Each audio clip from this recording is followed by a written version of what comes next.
చాలా మంది తప్పులు చేస్తారు కానీ ఒప్పుకోరు.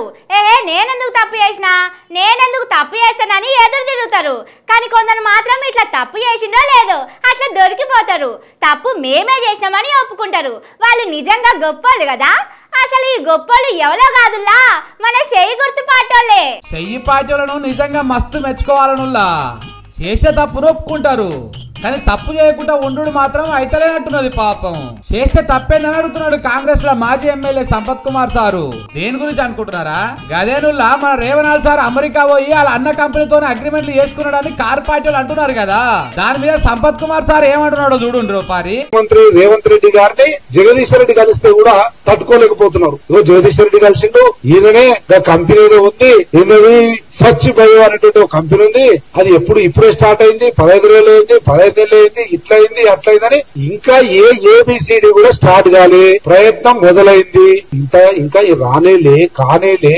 ఇంకా వస్తే కూడా వాళ్ళు పెట్టుబడులు పెడతామన్నారు తప్ప తెలంగాణ రాష్ట్ర ఆస్తి మొత్తం దోచుకుంటాం అనలే. వాళ్ళు పెట్టుబడులు పెడతామన్నారు. అవును, నిజమే సారు. రేవనాల సార్ వాళ్ళు అన్న అయితే తెలంగాణలో కంపెనీలు పెట్టొద్దా, సర్కారు వాళ్ళు వాళ్ళకి కాంట్రాక్ట్లు ఇవ్వద్దా, బరాబరు ఇవ్వాల్సిందే. సీఎం సార్ వాళ్ళ అన్ననే కాబట్టి ఇంకిత మంచిగా పని చేస్తాడు. రేపేమైనా అటు అయినా గానీ అడుగుతూ అందుకుంటది. అదే ఏరేటోళ్ళకి ఇస్తే మళ్ళీ దొరుకుతారో లేదో. అయినా గానీ రేవంత్ సార్ వాళ్ళు అన్న కంపెనీలు పెడితే ఎవరు అడ్డం పడుతున్నారు చెప్పుండ్రి. తిరుపతి రెడ్డి అన్న కొడంగల్ కు ఎమ్మెల్యే అయితే ఎవరైనా తప్పు పట్టిర్రా? సర్కారు మీటింగులలోనే సార్ కుర్చేసుకొని కూర్చుంటున్నాడు. అక్కడికి పోయి ఎవరైనా కుర్చీని గుంజుతున్నారా? పుట్టినరోజు అని హైదరాబాద్ అంతా బ్యానర్ వేసుకుంటే ఎవరైనా వీకేసిండ్రా? పోలీసులు పోయి ఏమైనా కేసు కూడా పెట్టిర్రా? ఇక కొండలన్నా ఏం కొలువు లేకున్నా సెక్రటరియట్ లో నడిరాత్రి దాకా కూర్చుంటే ఎందుకు కూర్చున్నావని ఎవరైనా లొల్లి చేసిండ్రా? చెయ్యలే కదా. ఇప్పుడు కూడా గంతే. రాష్ట్రంలో ఉన్న అన్నా తమ్ముడు ఏం కొలువు లేకున్నా, సర్కారు జీతం ఇవ్వకున్నా మన కోసం, మన తెలంగాణ కోసం మస్తు తిప్పలు పడుతున్నారు. నడిరాత్రి దాకా సెక్రటరియట్ లో కూర్చొని, కొడంగల్ కలెక్టరేట్ ఆఫీస్ లో కూర్చొని మెదడు గారుగా పెట్టి ఆలోచన చేస్తున్నారు. రాష్ట్రాన్ని ఇంకింత ముంగటికి పట్టుకపోవాలని చూస్తున్నారట.